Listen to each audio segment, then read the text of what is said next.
he embarrassed the bully. And what happens when you embarrass a bully? They have a tantrum and they react that way. Speaking of terrible, we've got a clip of The View. Go.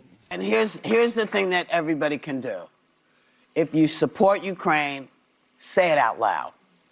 Say it out loud. I support Ukraine. Okay. I support Ukraine. You know? Protesters, JD Vance was in Vermont skiing, and protesters showed up in the coldest weather telling him to go ski in Russia. Yeah. Maybe stay there while you're at it. This is what's going to change the tide. Yes. It's us. Yes. We have to be vocal. Media outlets have to be vocal. Media outlets have to call it out. It was an embarrassment. I will say I agree with you, Anna. It was pre-planned because former ambassador to the UN, Susan Nations, said on MSNBC there is no question this was a setup, that a vice president generally does not speak in those moments. Susan Rice. Without the, Susan Rice, without the approval and of the president. So President Trump knew that JD Vance was going to do that, and I think it really took a turn when Zelensky, with his bravery and with his courage, said to JD Vance, "Have you ever been to Ukraine?" No. So he embarrassed the bully, and what happens when you embarrass a bully? They have a tantrum and they react that way, and they do. And I'll just end with this because I know we're out of time.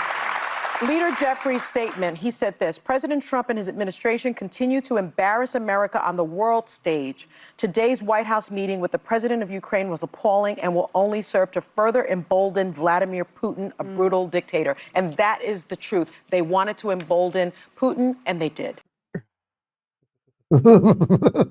I love the fact that Whoopi got the audience to announce that they support Ukraine. First off, Whoopi, if you supported Ukraine, you want to do something nice for the Ukrainians, how about you clip off one of your dreadlocks, which are full of weed, and you send it over there so that the guy who's got his leg blown off might have a little pain relief.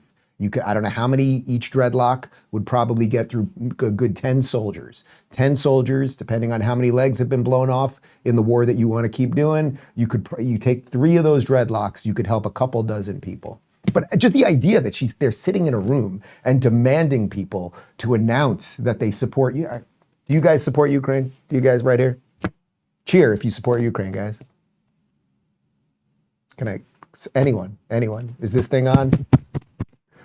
I'm getting nothing out of my people.